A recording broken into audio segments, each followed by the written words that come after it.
This episode is dedicated for those of us who are looking for love and for those who have found it.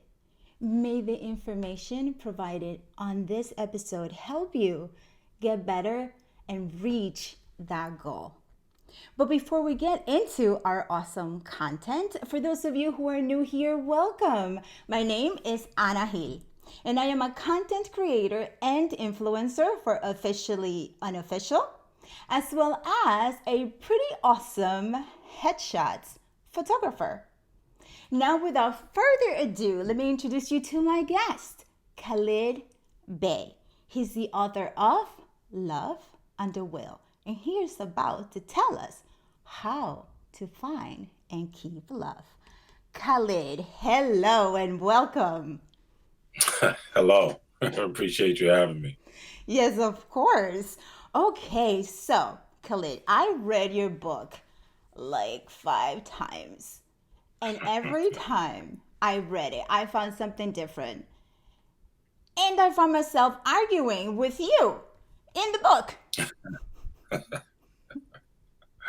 It happens. What was your inspiration for writing this book? Well, I've written a number of books in an effort to empower. I've learned over time, just through my own research and/or study, that I developed a passion for empowerment. And one of the greatest struggles that any human being will encounter is that of relationship. I make the argument that your most incredible and most formidable uh, foe and/or ally, if you will usually live in the same spaces with you, would be in those personal relationships with you, is where you're the most exposed and the most vulnerable. And as a result, it's where the greatest lessons will exist. And so I thought it would be a great subject matter to tackle. And obviously, in an effort to provide people some understanding for how they could move forward in their relationship and stop repeating some of the things they've done in the past. That right there is the key. Yeah. Stop repeating that which we have done in the past. I mean, you covered it a lot. In your book, you're super practical in how it goes. And in my opinion, as I was reading it, that was the one thing I kept arguing about the most because like I'm emotional, right? So I'm like, okay, well, love is an emotion, and he's telling me that I need to like sit down and be like, you need to do this, and that.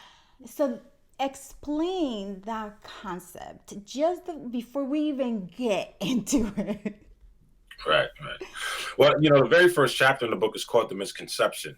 While society has promoted the idea that love is an emotion, I, with all due respect, disagree. One thing I always do, I'll give a disclaimer to state that I don't profess to be the only person to have figured some things out, nor do I profess to be an absolute authority on the subject. But the one thing that I lend uh, value to and what I use as an absolute metric is mathematics. And I'm talking about arithmetic. Things that add up are likely true, things that don't are likely untrue. And that becomes my basis or my checks and balances. But on the subject of that, my argument is that while many believe that love is an emotion, that may be a part of the error. Uh, it may fuel emotion, but it is not emotion. I make the argument that love is a process, not a destination.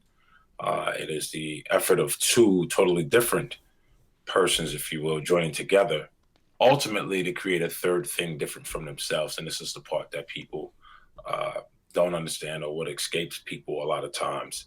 Is there's no realization of the fact that there's a combination that exists when two people are in a room. They may state as much, with all due respect, because it sounds good, or it's because what people have become accustomed to saying. But to really understand that, and to know that there's a different type of mix going on now in their current situation, different from what they may have had in the past, is really something that has to be considered. Last thing I'll say in that respect, the toughest part about uh, the appearance of it being practical, and it is very practical, is that while people often desire or express a desire for utopia, they fail to accept the responsibility and discipline required to get there. So it's that scenario where we want all of the glory absent any real work.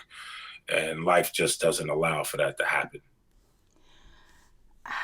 I mean, I agree with some of it, right? But I mean, what do you call the emotion? And this is in your book also. What do you call the emotion when you first meet somebody? Definitely not love, but it's an emotion. And then this emotion develops into love, no? Well, the thing is, I think people, emotions are in a lot of respects a result of a chemical reaction. And I think people may confuse an adrenaline rush with the emotion of happiness, sadness, so on and so forth. And who thinks about the fact, oh, my adrenaline is pumping and my body is vibrating and I'm getting excited as a result? They don't. Many people don't think that way, but that's in fact what's happening. And you can't call the secretions from your adrenal glands emotions, right? They might trigger or in some way cause them, but they're not emotions in themselves. So it's just, I mean, all of us don't. We don't have the responsibility to understand anatomy or how our bodies respond chemically to stimuli, but that's essentially what happened. And people call that emotion. My stomach is twisted. My stomach is in knots. That's not an emotion. That's just your stomach in knots. Right. And so that's the thing that people might have to figure out in order to get a greater understanding of what's happening and not, unfortunately, assigning to ideas of love that, with all due respect, has proven untrue and in a lot of respects a failure over and over again throughout time. Okay, I'm gonna address the audience right now. For those of you watching, and even if you're catching the replay, what does love mean to you? The definition of love, what is it? So now I'm gonna ask you, Khalid, in your perspective, from your experience, how do you define love? Well, the one thing I won't do is take credit or ownership of the idea, right? We all have our perceptions, but there are things that existed long before we got here. One thing that existed before we arrived, any of us individually, is the zero, the one, and the two, right? And we bear witness in nature to the natural accumulation of things without any, of our involvement, right? Atoms combine to create molecules and so on and so forth. And so the process of unification is a natural process. That is, in fact, nature's law. That is love. That is that process that allowed many of us to exist. And we see it replicated over and over again in humanity and, from the mineral to the human kingdom, right? And we see it happen over and over again. But we don't really give it any attention. And so we don't assign any real responsibility to ourselves for handling it. We haphazardly run through love. And I always crack the joke that we understand love to be as promoted in soap operas and R&B music, right? And we think that's how it's supposed to be. Yeah. We get ideas of it, through television and other places. And we think that, even though we see all of the drama play out in some of these, through some of these mediums, we still assign this idea that's been promoted to us. Right. But we're unaware of the fact that we have to learn and really understand it and take responsibility for it. Mm-hmm. And so for me, when I learned that there was something that I was viewing in my, from my perspective, incorrectly, and I learned to be a lot more attentive and responsible for my contribution in a situation, then those situations improved. And while I don't suggest that any person is absent emotion, right? We can't escape emotion. We're human beings.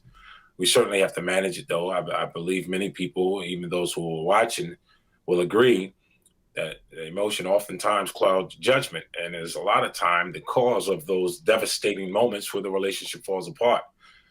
It's as if people don't think objectivity can exist in a personal situation, but in fact it can. And objectivity allows us to be a lot more responsible for how we may injure our own situation.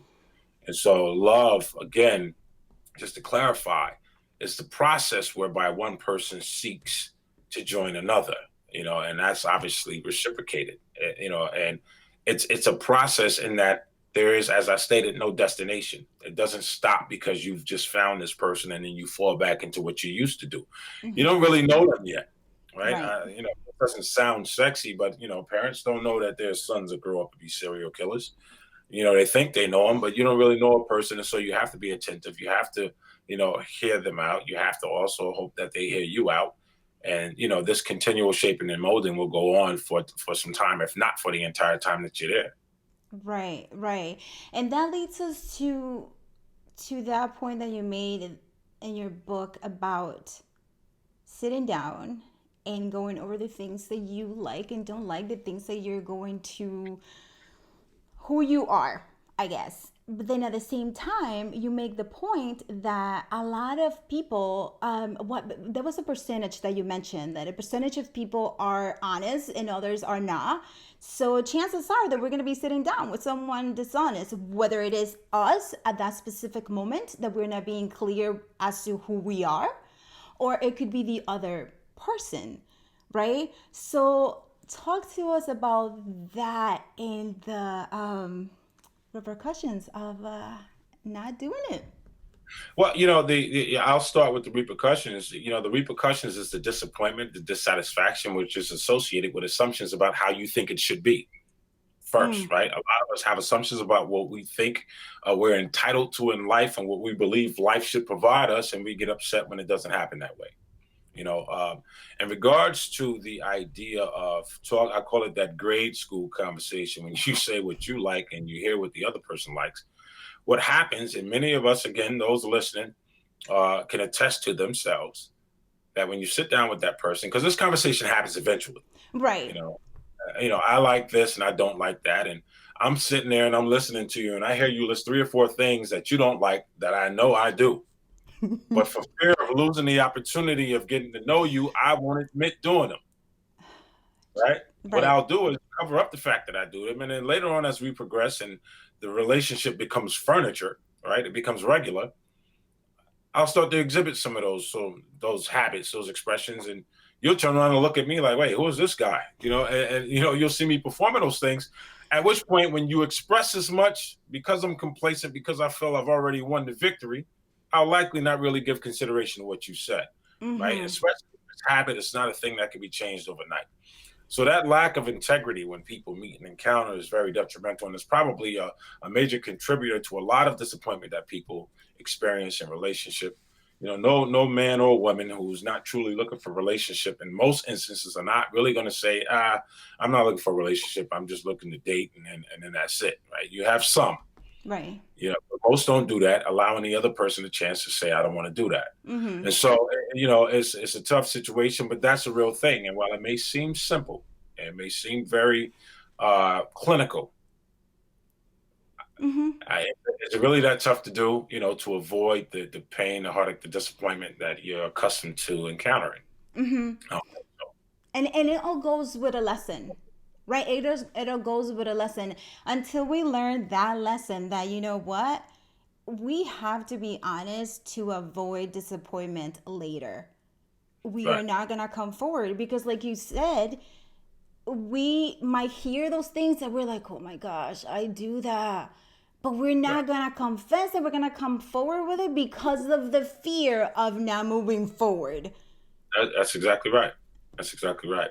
I mean, most people are unaware of the fact that they have work to do. They'll say it, but they don't really mean it, right? Mm-hmm. And even if they say it, they don't know which things they need to work on. Those things are subconscious they haven't reached the surface necessarily yet. They haven't encountered that circumstance that forces them to really look in the mirror on a given issue.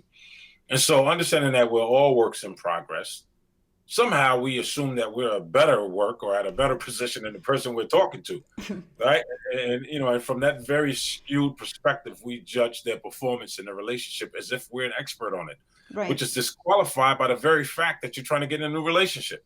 If you were an expert on it, maybe other ones would have worked, or maybe you wouldn't be looking for a relationship. I don't know, but the fact that we've tried over and over again means that we're still learning. We're not experts. We've done things in error, either us or the other people. And even if we say, well, he cheated on me, she cheated on me, well, the choice happened long before any of that. And I'm talking about the choice to get with that person. The dishonesty that might have led to, your connection on either side, happened before any of that happened. And so I don't know that it's necessarily a matter of pointing fingers. I've learned, I always give an example that, even if a person cheated on me 50 times, I made the choice to be there. And Mm-hmm. so I equally have the power and choice to walk away. Some But how do circumstances, you know? I'm sorry. Go ahead. Some circumstances are different. Let me be clear. This is not Mm-hmm. relative to circumstances where abuse exists. That's a totally different animal, Mm-hmm. right? But I'm talking about for persons who may not have, who are fortunate to not have abusive situations.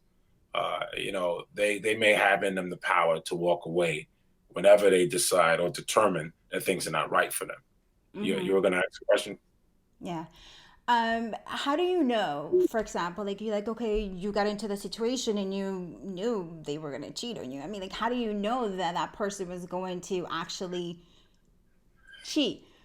This is the part that's frightening. You don't know. You don't know until it happens. But the fear that people have is that moment. That's what they're dreading. But it's almost like a kamikaze mission every time you get in a relationship, right? Pull a grenade out and jump in there. But it's that type of fearlessness and that type of commitment that people have to have if they're ever going to find that, right? Otherwise, you walk in with apprehension anyway, right? The book talks about the fact that people, their relationships fail from the moment they get there because they're apprehensive. They're never really committing 100% while simultaneously demanding 100% from the other person. Here's the kicker. They know you're demanding, they hear you demanding it, but they know you're not contributing 100%. They know apprehension when they see it because they're apprehensive. Mm-hmm. Right? So the Mm-hmm. relationship is doomed from the beginning. Habit, fear, quest for security. Those are the reasons why people end up stuck. Right. Right. Whether they're satisfied and or happy, whether they're truly working toward that type of satisfaction and happiness, that's the question. You guys in the audience, what do you think about this so far? What do you think about this approach? What thoughts do you have about it? Do you have any questions for Khalid? Feel free to write in the comments, and we will get to them in the question and answer session of the episode. So, okay, Khalid. So you talk about apprehension, right? That was in your chapter, the wedge. Was it the wedge? Yeah. The Okay. So that is something that does happen because a lot of people come in with, especially when coming from another relationship, which most of us do, come with that baggage, right? Mhm. Coming with the baggage and coming with whatever it was, whether it was, fear of cheating or fear of losing the person and a fear of whatever. And they bring all of that, and by trying not to lose the person, they actually end up losing the person. Right, right. One of the things I talk about in there, I use the example that, or the scenario where the effort changes from an effort to connect to an effort to prevent oneself from losing a connection, right? You go from this push toward the person to this pull to avoid losing them. And it happens the minute, the fear and the concern creeps in. Some people walk in with that fear from the beginning. And it's tough. It's understandable that people have apprehension. Some people are scarred. Some people are scarred and don't admit it. Mm-hmm. They've dealt with situations where trust loses value. All of it is understandable, but it still doesn't excuse any of us from the responsibility of standing up and making right choices and doing better in the next moment. Right. Right. And so, and nothing is going to save you from those struggles except your own understanding. And that's the Mm-hmm. thing, that your own decision to be responsible, your own decision to be attentive to your contributions and the contributions that you receive in a relationship. There is no magic pill. It requires you to do some work all the For time. sure. For sure. I'm gonna All read a little part of the book. Okay, it is on okay. the wedge. All right. Okay. So you write the fear of loss, disappointment, etc. is some of the greatest deterrents to a successful relationship. The desire to preserve one's becomes greater than the aspiration to fully connect with our mate. All right. Because of the fear of being injured, right? Self-preservation takes over. So initially, you meet this person, and I talk about how, you lose time in that initial encounter. Like 3 months go by, and you Right? don't even realize you thought it was 3 days, right? But the minute that person don't answer the phone for 24 hours or something similar happens, or the Oh minute you boy. start on past, injuries, it gets a little different, and that push becomes a pull. and the circumstances change, and you go from an effort to unify to an effort to preserve oneself. And you're already killing a relationship, and that's the thing that we oftentimes don't recover from because we're unaware of the fact that we're doing it. We're in the kind of fight or flight mode, we're in the survive or die mode, emotionally and otherwise. And it's a tough circumstance. It's a human problem. It's a problem everybody deals with, no matter where they are on the planet. But to learn to accept, and this is where people struggle, to learn to accept the value of struggle, right? The lessons that you can extract. Nobody wants to walk into a brick wall, right? Nobody's looking for a concussion, but as metaphorically, as it relates to relationships, we're going to run into them. You know what I mean? And hopefully we learn as much as we can from those moments, ideally to not repeat what we did the previous time, right? And when we see certain characteristics manifest in a new person that we saw in another that we did not like, and we have to be honest about that, and we need to make a decision. You can't allow your desires to trump your intelligence in that moment. Oh, she's so beautiful, or he's so handsome. Maybe it'll work out. No, he looks just like the woman beater, like the last guy, or she looks like I don't know what to call it, but I think everybody gets what I'm saying. And so the responsibility for your own injury, right? But even for the other person's, and we talked about this before. I don't see anything as a waste of time. Everything has Right. value. A lot of people say I wasted 5 years, 10 years with that person. No, you didn't. Hopefully you learned a lot and you'll do better tomorrow. And so when we can begin to see it that way, in those moments, we're truly paying attention to what's going on. We're attentive, and unfortunately, and I'll slow down here. Unfortunately, many of us need crisis in our life in order for us to change. We haven't learned yet to avert the crisis, to avoid the crisis, to make decisions so that crisis does not come into play, or at least that we reduce the amount of crises we encounter. We haven't learned that lesson yet, so we'll still crash and burn until we do.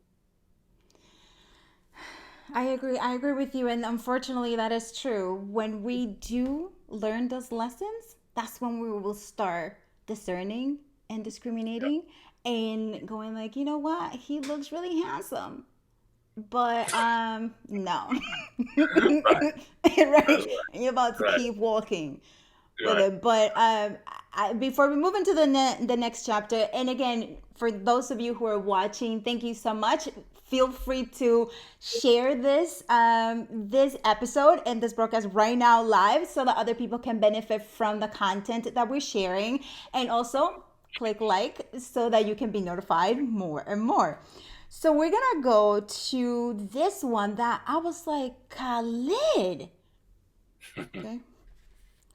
The average relationship is nothing more than an indefinite duration of manipulation, dishonesty, infidelity, dissatisfaction, distaste, and indifference. Add this to the reluctance caused by a fear of the aforementioned. I mean, like, what? Yeah, doomed from the start, right? This is what this is what a lack of integrity gets you, right? So when you, I mean, come on, all of us been in relationships, you know what they're like, and when you really look at it, you're like, yo, that sounds horrible, but if I reflect on my past circumstances, a lot of them are like that. Not all of them. Some relationships can be pleasant, and even in pleasant moments can still end. People can outgrow each other, can go in different directions. That's a real thing, right? But unfortunately, probably 85% of those things end in an explosion.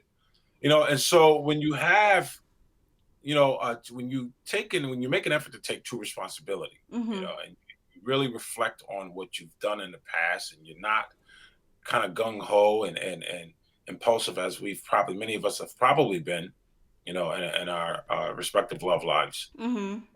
You'll see like, okay, I've had a lot of bumps, and they haven't been as bad as some, but they've been bumps nevertheless. It hasn't been as devastating as some, but it still hurts me. And so I need to learn to do something different.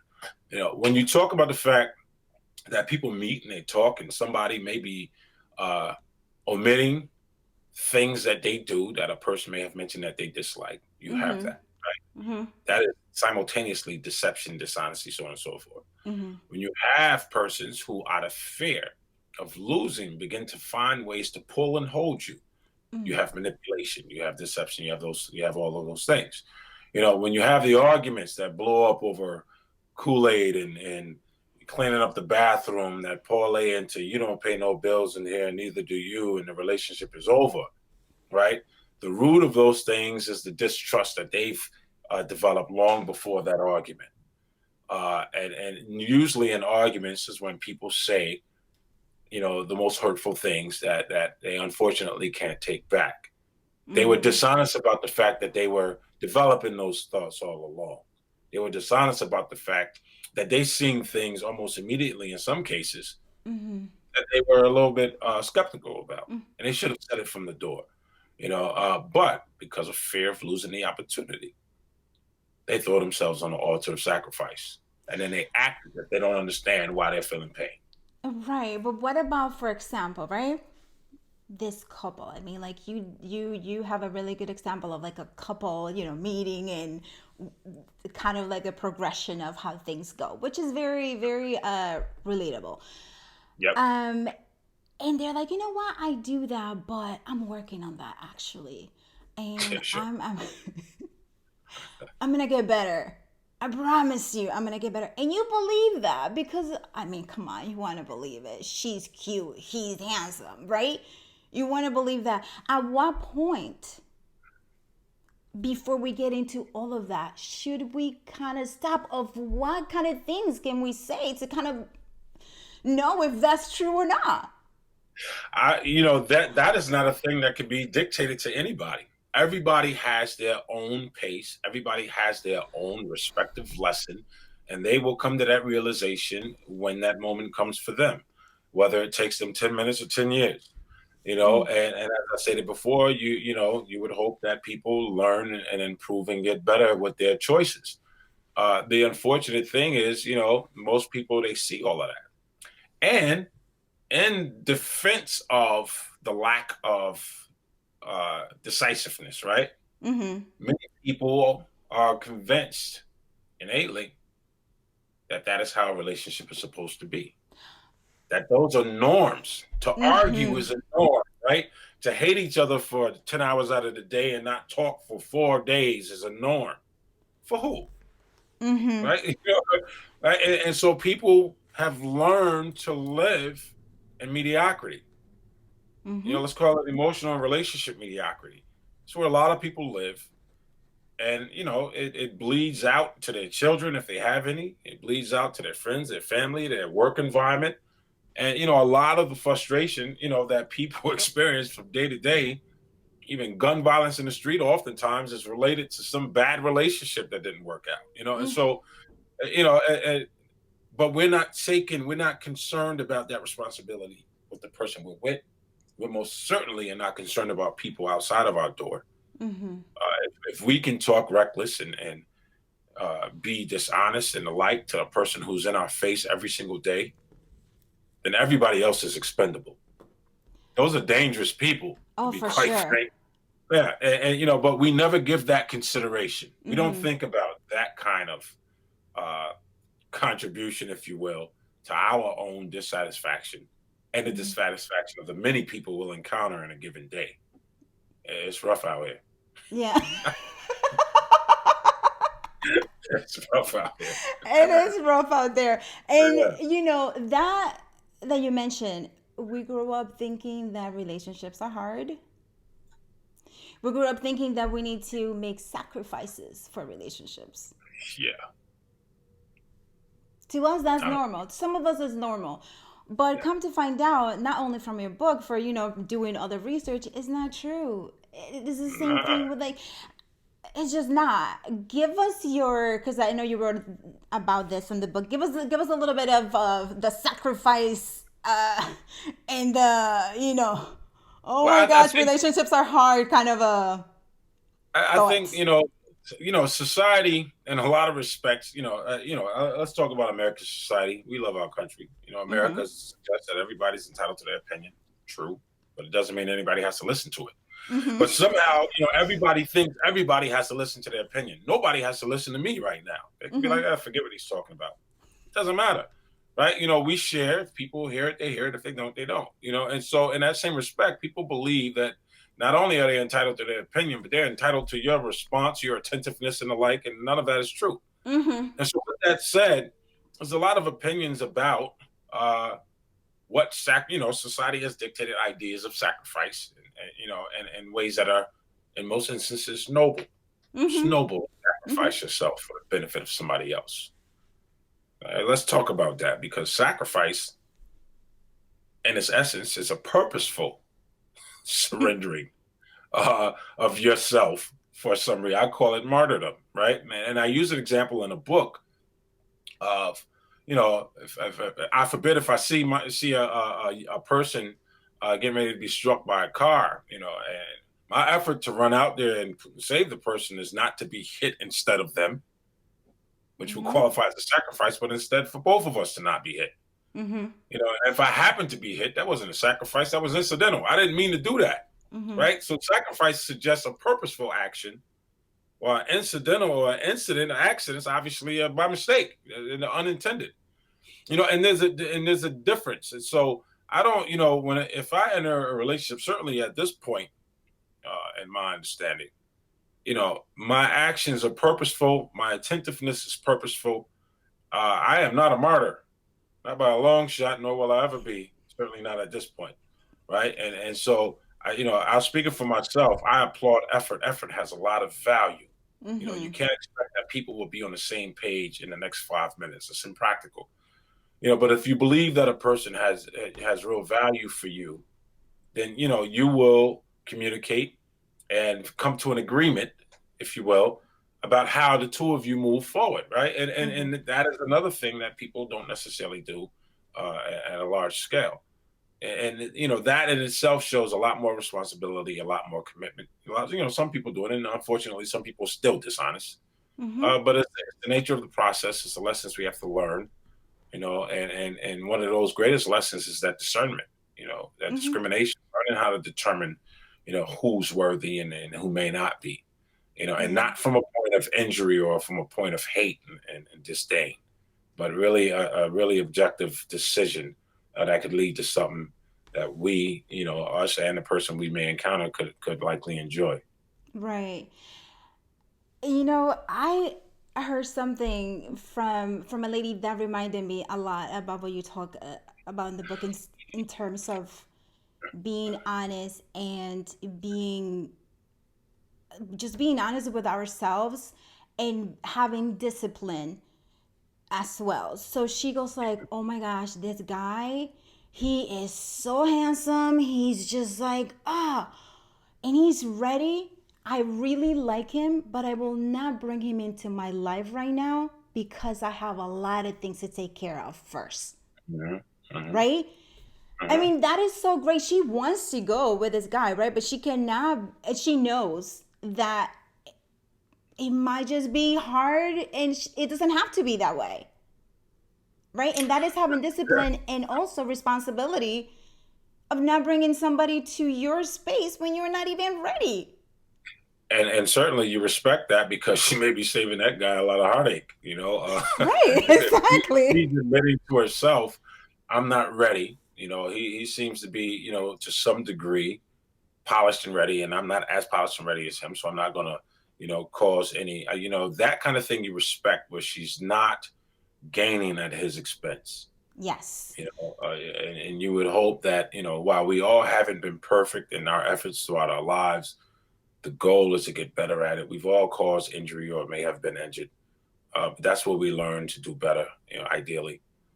We see Yes. the value of people winning, Mm-hmm. and not people losing, just for us to preserve ourselves. And so hopefully, and it's an individual responsibility. It's not a mass human Right. responsibility. That's impractical. But Right. we do it, each in our own space, and we get better at it over time. Yes. Yeah. So okay, Khalid. All right. Oh my gosh, I have so many awesome parts. This next couple of chapters are my favorite. The first couple of chapters were rough. Let me tell you, they were rough because they make you think. They make you think. They question everything that you have been in. I mean, just People, I'm telling you, you're gonna be questioned. Okay, so my favorite chapter was Just a Baby. It makes so much sense, Khalid. It makes a lot of sense. Mhm. Talk to us about that concept, please. Well, I referenced it early on in our conversation about the fact that when two people encounter each other, they are essentially strangers. I don't care if they knew each other as friends their entire lives; they did not know each other intimately. That's a Mm-hmm. different circumstance, and we are all aware of people who may have been close friends becoming in relationships and then they falling apart like they never knew each other, right? And so they didn't know each other that way. They didn't live in the same space all the time, and and ate, ate from the same table and dug in the same refrigerator. It's a different game at that point. But what happens is, and I'll use myself as a prop here. I leave one relationship and then I go into another. And I have these expectations that either society or maybe even my family may have dictated. That qualifies and quantifies a good relationship. And so I fit this person into this box, or at least, and she fits me into one as well. Mm-hmm. And the tough thing in that respect, let's go back and mention again.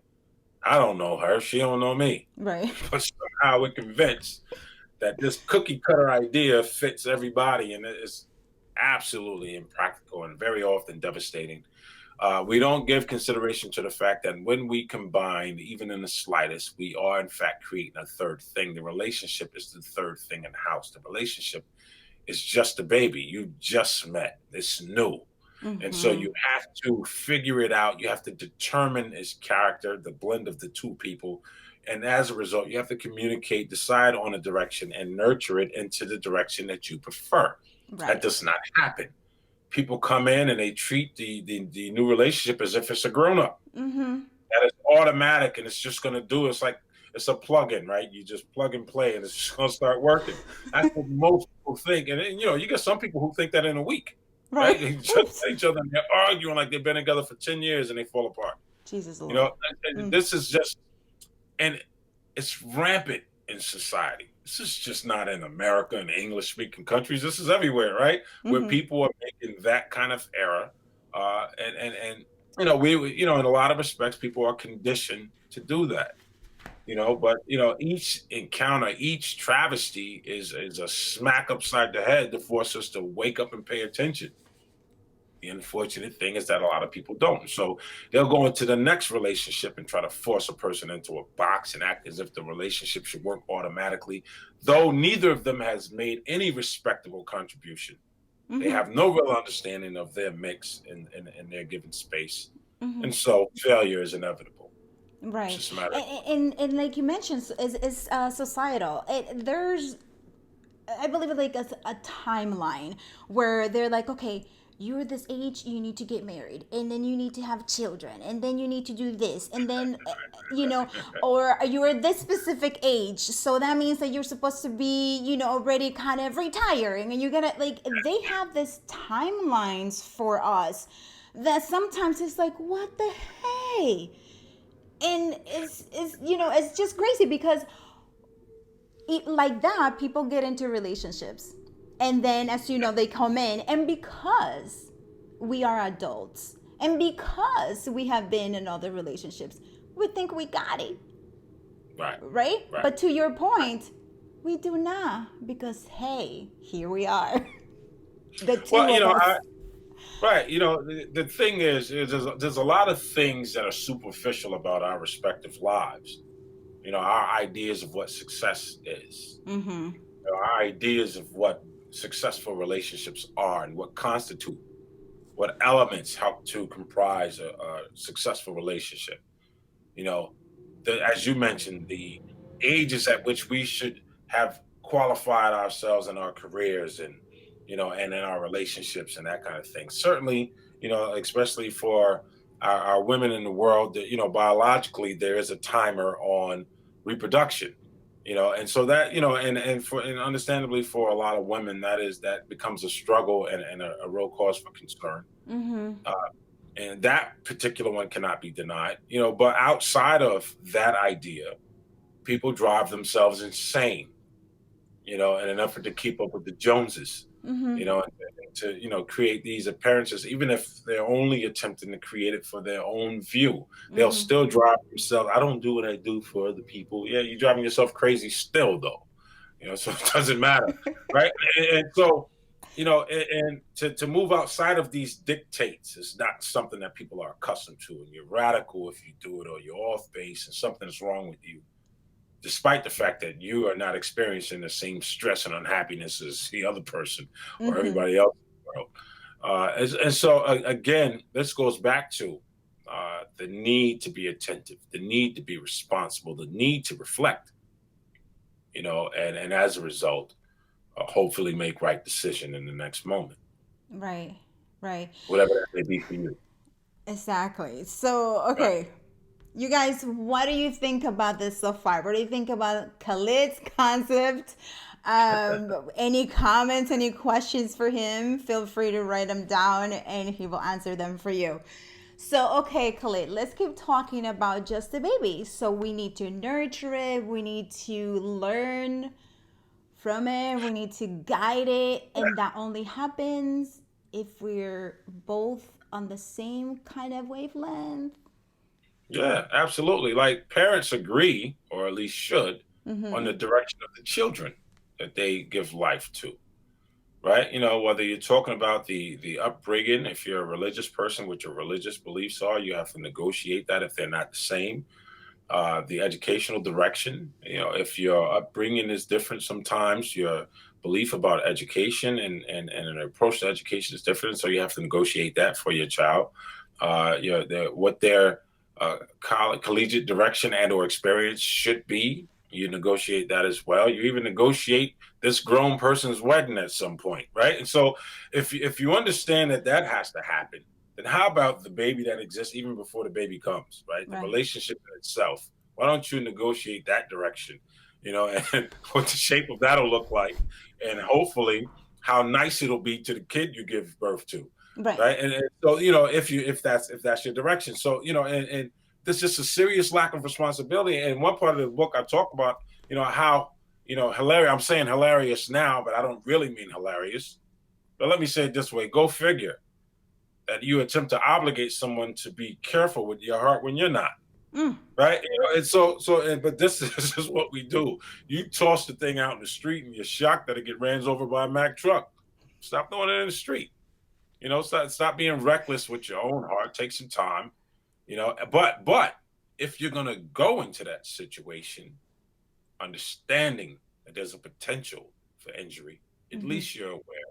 Right. You can work for both of you to avoid as much. But if you encounter the shock value is not as great, you recover a lot faster because you were attentive and you were in the moment, you were responsible, and you're making a purposeful effort to be better at it. Yes. Oof. I'm telling you. So, okay, you guys, oh my gosh. All right. So, before we get into the next one, which the other two chapters I love because this is something that we do have to do, especially after ending a relationship, to be able to move forward to the next one and be available, I guess, emotionally. We Mhm. have to do this next two things. So, but before we go there, for you guys, Khalid's website, book is on Amazon. If you want to check it out for yourself, there it is. Love Under Will. Hey, Khalid. Hey, looking good in that. All right, you guys. Okay, so the next chapter is feeling lonely. Mhm. We do things when we feel lonely. We do things we don't want to do or wouldn't do otherwise. Have we not been feeling lonely?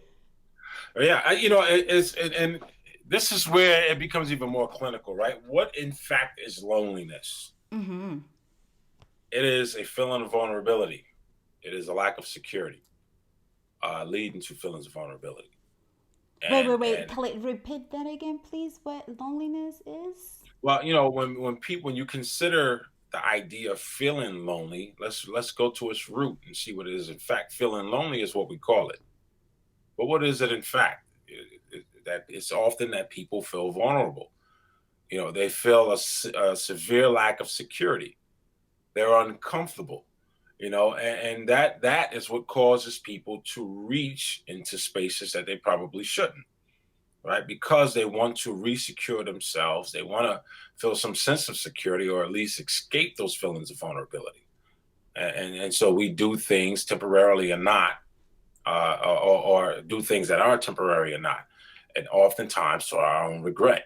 Mm-hmm. And so, the struggle to avoid, like I give this example, that you ask, I ask some kids sometimes when I speak, to teenagers, especially, and I always like, adults are usually my prime target. I don't really talk to kids. Kids will forget in the next 10 seconds in most instances. But adults are usually the cause of the problem, so I like to talk to them. But when you ask people what they fear most of them will say death. Those who give it more consideration will say it's how they die Mm-hmm. they fear. Mm-hmm. Others will say what they leave behind, all those things. But when you really talk to them, even the how they die, a lot of it is about that moment of helplessness. People fear death because they can't do anything about it.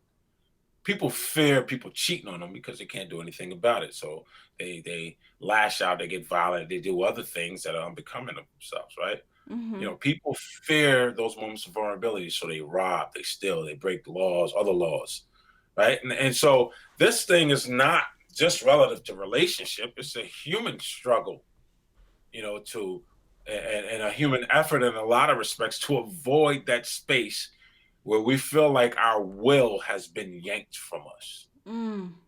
Your will is all you have and what you are. And a lot of people have lost their will early on. Many are unaware of the fact that will even exists, Mm-hmm. right? And so when you can give it real thought, it's the idea of powerlessness, helplessness, that causes the feeling of loneliness or vulnerability, or and the like, in relationship, or any, in the alleyway where you were hoping to pass through quickly and go home, but some weirdo jumps from behind the dumpster, right?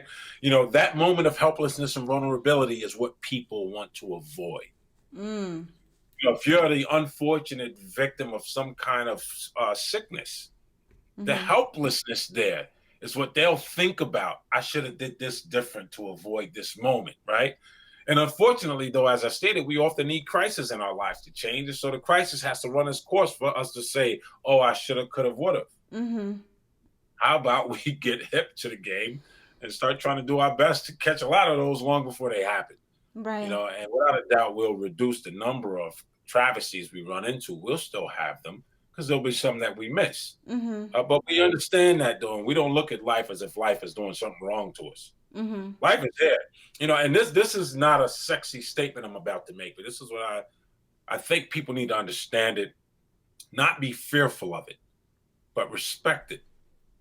You know, life, people believe that life, they don't say it, but people believe as if life should do them a favor, and that life should have all the sympathy in the world for them and honor every entitled feeling they have.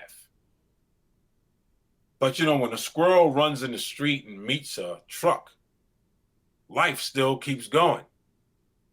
You know what I mean? Mm-hmm. And while it's unfortunate that that squirrel met that, met that Travis, that tough situation, that ending, life will keep moving.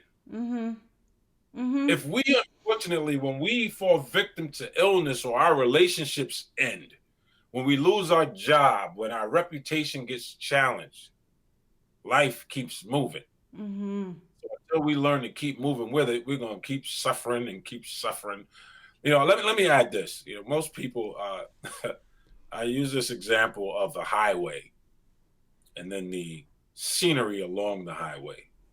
The behavior of most people, and it used to be mine as well. This is why I'm laughing. We spend our time on the side of the road looking at the scenery, and the scenery is to be viewed and admired. You're not supposed to live there. You should get back on the road at some point. And so most of us spend all our time daydreaming and staring at the scenery, the wonderful colors of the fall leaves and the tree, at the expense of the fact that we're supposed to be on the road headed to a specific destination or in a specific direction. And so we got to stop treating life like a passerby on a highway, getting caught up in the scenery. We have to respect it. We have to appreciate it. We have to respect other people's lives, Mm-hmm. other people's right to choose. I'll add that as well. A person can dump you if they want to. Mm-hmm. They have the right to Mm-hmm. do that. You can't hold them hostage, handcuff them, and stick them in a closet, Right. right? Bad as you may want to, right? You can't stalk them and call them names and dirty. You can dirty the reputation all they want. They're still not coming back. They have the right to choose, man. They can Right. choose to say no. And we haven't gotten to the place to even respect that. Mm-hmm. Last thing in that respect, the person tell me, Khalid, I want you to know, okay, and then I'll go about my business. I'm not mad at them. They got a right to do that. Right. So many people are far away from sincerely and authentically respecting a person's right to choose what they want and what they don't want. Mm-hmm. Mm-hmm. And let's call that ground zero. Let's get there first. When we can get there, then you're doing something. And relationships have to get there because both people have a choice. But in this instance, they need to choose a direction that they both can accept and be honest with themselves about if they're sacrificing just for the aesthetics. Mm-hmm. You're sacrificing just to be there because you like him or her. Mm. But then you're going to be mad and resent them Mm-hmm. because you sacrificed unbeknownst to them because they thought you were telling the truth. Right. Man, stand up. Yeah. That was awesome, Khalid. That was awesome. That was awesome. It's a disturbing book. For sure. But, For sure. I life is mean, disturbing. no argument there. It is. Right. Jesus Lord. Okay, so you mentioned vulnerability a couple of times. Yeah. For those, because we promised we're going to give tips for those who are looking for love and those who have it and want to keep it, right? Vulnerability, in my opinion, and I want to know yours, is one of the main, I want to say, factors for coming to an agreement, or when a couple is having an argument, none of them want to come up and be vulnerable to what's happening, so the baby is like is not being taken care of. But see, that's another one of those things that society has suggested that many people bought into.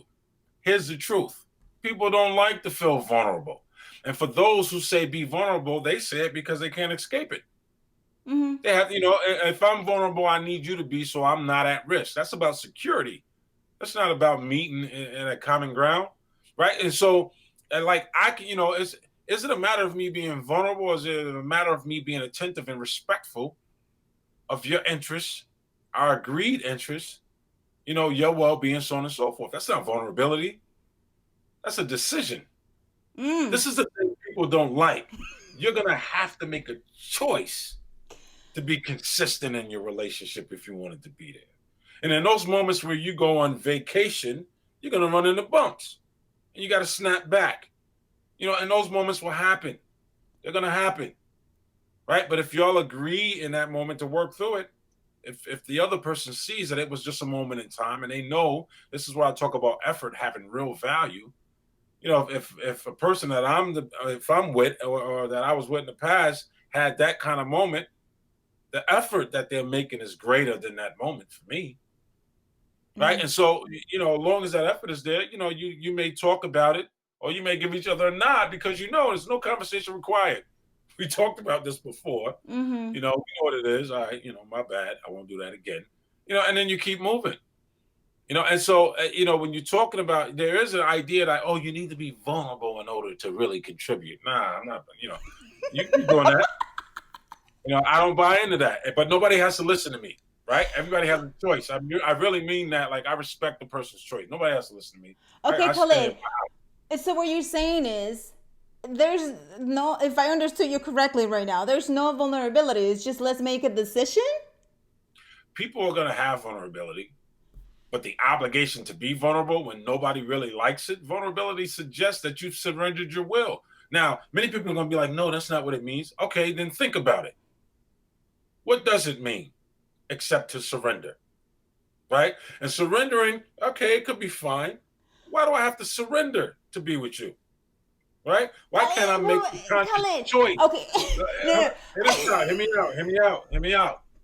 There's a difference between surrender and direct decision, right? And even to surrender could be qualified as a direct decision. But how do you qualify that one has a greater value than the other? I'm not suggesting as much. I'm just saying, from my perspective, right? And I believe if anybody given any consideration, it'll probably be their perspective as well. That to make a decision that is consistent has a greater value than a person who's surrendering because they feel like they have to, or surrendering out of fear of loss, or surrendering because they were conditioned to believe that they were supposed to do. I'd rather be cognizant in the moment and know exactly what I'm doing and not allow, my impulses, my fear, my loins, or anything else to guide my decision. That's me, though.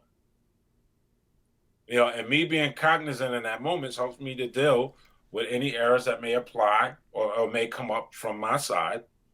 It helps me to be cognizant of any possible errors that may come up from the other person's side. If we agree that they're errors, we talk about them, we figure those out, and we make the adjustment and we keep moving. Vulnerability, could it allow that? Sure. People cry. I'm not crying. But okay. People be like, "Oh, I'm sorry." They may mean it, they may not. But they say it because they want them to stop crying or because they feel guilty, right? All right, let's use that. I make you cry, you start crying, I feel guilty. Is that about you or about me losing my guilt? Come on. Like, let's be real about it. It's about the person losing their guilt. Often, it Right, doesn't but mean we're some not people don't have. There are certainly people who have remorse and who really mean it. right. But to really mean it means to not do it again. Your apology means nothing if you repeat it, For sure. right? For sure. So it's even better to demonstrate it by not repeating the behavior. But unfortunately, in many circumstances, not all, it's serial. They'll apologize every time. My bad. Right. And the devastation has many appearances. And so in one instance, it might have been the person yelling. In another instance, it might have been them snatching your pencil out your hand and throwing it across the room. In another instance, it might have been something else, but the disrespect is rampant. Doesn't matter what it looks like, it's all the same. On that I do agree that it is, if you're apologizing, yes, apologize and then that's it. Like, we're not gonna repeat that again. We're not gonna have that conversation again because we already went over. You apologized to, if you were honest, right? You're not gonna do that again. But what about, let's go back to vulnerability though, because vulnerability, in my opinion, is just being open and to listen and to kind of recognize that something is not right, instead of just going like, oh no, you know what, we're good. Is it vulnerability if there's no concern for loss or injury? You Right. just get into technical for me. I'm not gonna Right. talk about it. I mean, I'm just saying there's a difference, right? Vulnerability suggests that a person is exposed, that there's the Right. potential for injury. I can be open and honest without any fear of any of that. And that's what I'm talking about. No apprehension, right? So I don't have to be like, oh, I want love me back for me to love you. I don't have to do all that. If you don't, you don't. I appreciate it. I respect your honesty. I respect the fact that you give me the opportunity to make a choice instead of blindsiding me and dragging me along. I appreciate that. And so, like, when people are pulling for their own preservation, that's no longer about you. That's about them. When a guy, like the example in the book, the guy dumps the girl, then he sees her with somebody else, right? And then he calls her that night. Oh, I miss you. Do he really miss her? Come on. You don't miss her. He didn't call her before he saw her with the other guy. Right? He's injured. He didn't like it. So he's trying to eliminate his own pain by pulling her back. So To her, girls, she's don't like, listen to that. Don't listen. If you he brought me back. He didn't bring you back for that. He was selfish. Right? That's Or not vice good. versa. No, but they do it all the time. They do it all the time. It's probably been done to many of us. Where a person be like, oh, or even if they didn't see you with somebody else, they dump you. Then they call back and be like, I changed my mind. Well, I want to know what caused you to change your mind. Did you like, was it the pain, the missing of the routine of seeing me every day? The fact that there was some ease when you were in my company, or that you were emotionally fulfilled? Like, and what happened to that the day before? Now, I don't tell people what to do. I'm just describing what people go through. And if you deny that you go through that, now it's very possible somebody on the planet has not gone through that. Let's be honest. Mm-hmm. But it's equally possible that many people do. If you do, be honest about it. Who cares if you don't like the way it sounds? Mm-hmm. The fact is whether it happens or not, right? I don't like, nobody likes the idea that if you bump your toe, it's going to hurt. We wish we could bump our toe recklessly and not feel nothing. Mm-hmm. That's not how it's going to happen. You're going to feel that, sometimes all the way up through your back. So and this is the dictates of life, right? Responsibility is required. There is no daydreaming while you're on the job. Mm-hmm. Everybody wants to just sit here and sleep and have life happen for them, Right. and have relationships just be dropped in their lap with no work required, no responsibility, no real commitment. The demand for 100% while giving 40, or 10. Right. And Mm-hmm. this is what they want to do. I want to be able to dump you and you come back whenever I ask you to, because that's what I feel like, regardless of what you felt yesterday. And despite the fact that you are now fearing that I'm going to do it again, Mm-hmm. and you're living through that in the name of vulnerability and or whatever other torture I want to put myself through. So, to be clear, when I say that I respect the person's decision, I really do. I'm gonna crack my jokes. I got a right to do that too, right? So I'm not gonna push a person to do anything. It's not my business. Mm-hmm. You ask me a question, I respond. Nobody has to like what I say. You know what I mean? I'm certainly not going to be disrespectful, but I'm gonna call. I'll say what my position is. Mm-hmm. And, people don't have to. I always say a person never knows by being told, right? And so I don't say anything that a person should immediately accept. I think consideration is required for it to be truly understood. And I am a person that is married to what's true, and I am also aware of the fact that what's true today could be discredited tomorrow. Mm-hmm. If that happens, then whatever discredited becomes my truth. And so I am very capable of adapting when the situation demands as much. Mm-hmm. But until that happens, I'm going to stick to my argument. Everybody else equally has that right. So people may be like, well, I don't care what you say. I like vulnerability. I want to feel that all my life. I like the pain. I like the roller coaster. That's your right. That's your absolute right. I just like the way you said it. Like, okay, vulnerability is giving away your right. I never viewed it that way, and I still don't. Some people they don't mind nailing themselves to the cross. They feel like I've demonstrated my commitment by the pain I endure. Nah, man. I don't choose to have pain. And so I know that there's the potential for it to exist, and I respect it when it comes, and I make the adjustment when it comes. But I don't look to have injury. Got it. Who does? I mean, like, right. Yeah, well, right. Who does? And so even when, because we feel a certain way, we ignore logic and we jump into it knowing we're going to crash anyway. Right. And so, and sometimes it's hard. I don't deny the fact that it's hard. I think there are many types of addictions that many of us have to work through. And I think all of those efforts have to be respected no matter what a person's dealing with, whether we're talking about actual chemical addiction or otherwise, or this emotional / chemical addiction, right? And so some people are addicted unknowingly to themselves, to the struggle or to sorrow, and they don't feel like the relationship exists unless there's a battle. Now, and I don't like bottles like that. No. Well, here's the thing. How different is that from the woman or man who is physically beaten and verbally abused, and people are like, why aren't you leaving there? Why do you keep going back? Why do you keep making up excuses and justifying what happens?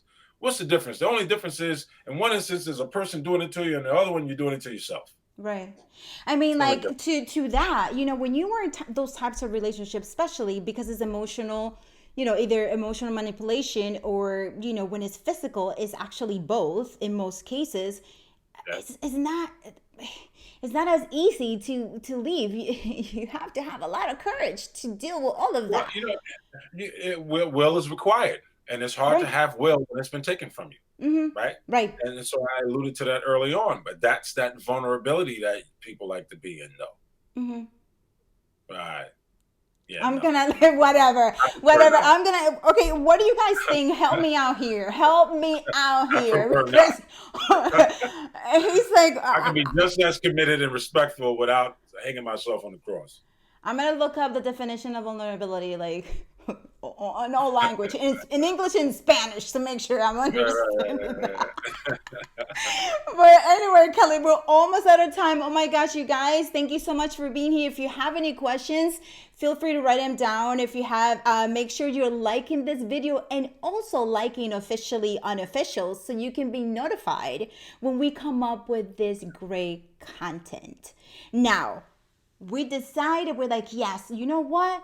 I'm going to treat the relationship as a baby. I am going to make decisions right now because I am in a relationship and I want to keep it. So I'm going to sit down with my boo. I'm going to talk about what's going on. Okay. What about when we are done? Right? And we're like, you know what? My next partner is going to be this and that. I'm going to be right. According to your book, to you, the only way or one of the best ways to figure all of that out and reflect is by taking time and being alone. Yeah. Well, we just talked about people beating themselves up. Most people can't live with themselves half the time, so they have to have the TV on. They have to go outside. They have to find something to do. They have to have friends over. They have to do a lot of things because to be alone is very noisy, right? And so Mm-hmm. it takes a lot of strength to sit there. And the most important thing, here's the catch. Yeah, okay, the other person was horrible, but you can't control that person's will, but you can control yours, right? And so it's more productive to give consideration to whatever your contributions were to those moments of confusion, to whatever your contributions were to the failure of any given relationship, friendship, whatever, family issue, right? Because it's all relatable. It's more productive when you do that, and then you make the adjustment because you can't make nobody else do anything. Mm-hmm. When you make the effort to purposefully avoid causing injury to someone else. When and hit me out. It doesn't mean it's unfortunate. Other people will still cause the injury, but that's not what we're talking about here. We're talking about you, Mm-hmm. right? You make the decision to not do it no more. You make the decision to give more consideration to where you step next, right? And if by chance you step wrong, all right, you make the adjustment and you step better on the next one. Mm-hmm. But become cognizant of what you're doing. Own what you're doing. That's the Mm-hmm. key thing. Own what you're doing, Mm-hmm. right? You can yell at that guy or that lady for cheating on you all you want. It happened already. You Mm-hmm. can't get that back. Ain't nothing you can do about that. The thing is, what do you do about it now? What will you do tomorrow? Instead of you sitting there time traveling, reliving that pain over and over again because you keep reconstructing it in your head and torturing yourself. Mm-hmm. How about you just find something else to do? You know what I mean? How about you give consideration to what you'll do in the next time? Or, take a break. Right? Take a break, read a book, go Mm-hmm. paint, do something. I mean, creativity is directly related to intimacy. And Mm-hmm. sometimes when you're feeling the urge to hug somebody or whatever else, maybe you need to pick up a brush or a pencil or something, and you'll find some relief there. Get a workout. If you work out, get a pencil after that. Right. No, Because no. workout is powerful. Khalid, for Workouts make it real? work. So, you know, No, for real. When we break up with somebody and we have a little time, right? We get fit. yeah, Bro, we yeah. get fit. We get fit. We have all this time to do all these things that we should not have given up in the first place, by the way. but we still have time. So we're like, yo, we're good. But But nobody denies the pain that people go through. right, Nobody. I'm certainly in no way suggesting that anything that I'm referring to is easy. It is right. not. Mm-hmm. It is a lot of work to Mm-hmm. get one's head in order. Mm-hmm. It's not easy because most people think they're okay. Right. That's the comedy, kind of, right? Most of us believe we're okay. The same could be said about me. Well, Khalid think he's okay. Well, I'll find out, right? We'll all find out if we're okay. When people say, no, this relationship will work, you'll find out, Right. right? Right. Things play themselves out. There's a chronological order to how we move. And at some point, one thing that math demonstrates is fate. We talked about this before in the past, right? Two will follow three. Three will follow two, and four will follow three, and five will follow four. Guaranteed, except in multiplication, but that's a whole nother discussion, right? Mm-hmm. And so fate is a thing that exists. And when we are maybe not so clear and are kind of automated in our responses and our Mm-hmm. express behavior and the like, then some of those fates will be unfortunate, Mm. But one thing's for sure, with anything that starts, there is an outcome. And so if you believe you're starting on the right foot, you'll learn soon. And whatever that lesson is, if it's good, then let's improve upon that, because nothing can be too good. You can always improve to be better. That is an everlasting job. Mm-hmm. And there is no destination. Just fall in love with the process. And if you crash, get up, dust yourself off, adjust, and keep going.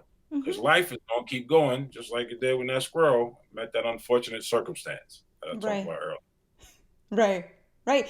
And one thing that I really enjoyed about that book is the feeling you get so much power back by being alone.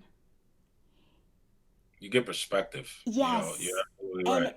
yeah, and the It, reflection.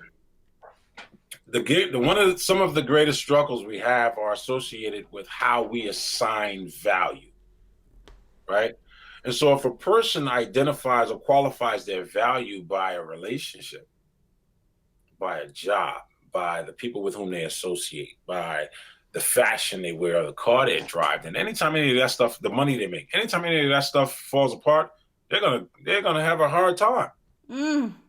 To them, their world is over. It's Oh hard to recover. gosh. I wish I And so had a drum. I would have like hit it because you're like, yeah.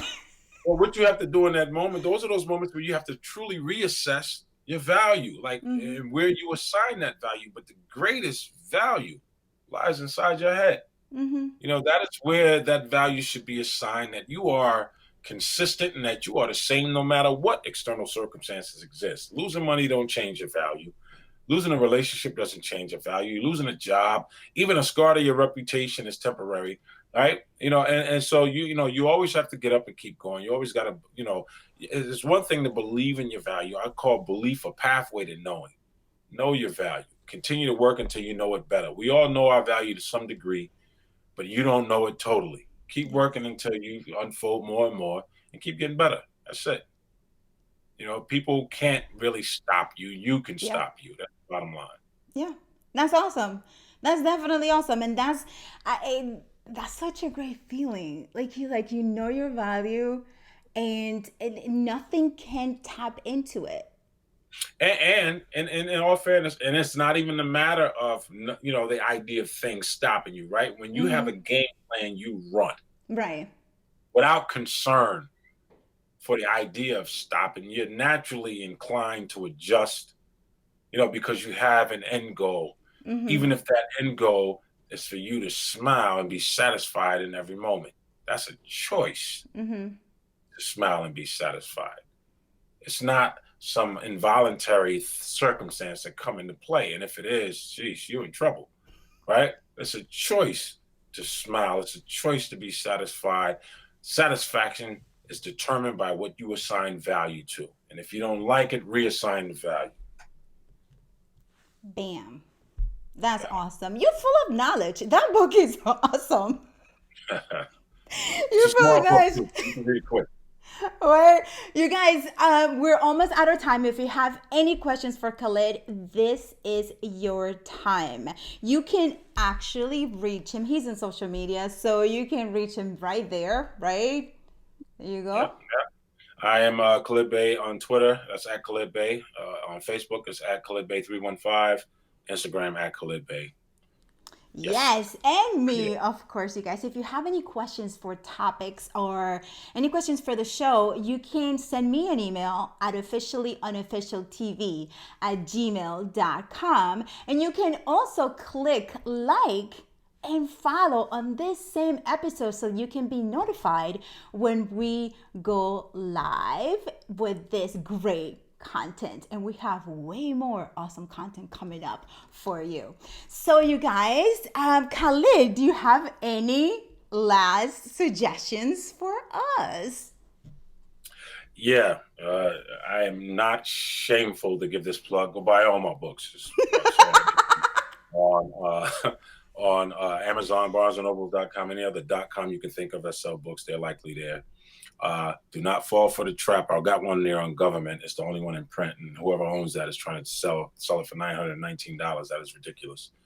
Uh, it's out of print temporarily, and so we'll get back to it. But it is free on Kindle. I see that, and so if you have a Kindle membership, you can get it. But check those out. All of them are relative. And in regards to any last thing to share, keep in mind that your value remains intact. And while you heard that before, it is not cliche. It's true. You have the right to choose. Your right to choose is your absolute inalienable right. It is a serious power to have. And you got to learn to use that thing decisively, especially to your benefit, but hopefully not at the expense of anyone else. Values and choices. And if we make choices based on our values, we're about to be really good in life, man. Absolutely. Right? Absolutely. Yep. Right at home by yourself. That's awesome, Khalid. Thank you so much. I so enjoyed our conversation. Just this is just great. Maybe we can have another conversation on one of your other books. So that would be pretty I, cool. I would enjoy it. Appreciate it. And thank you so much, you guys, for watching. My name, Anna Hill, with Officially Unofficial. You have an amazing day, and remember, value and choices. Bye.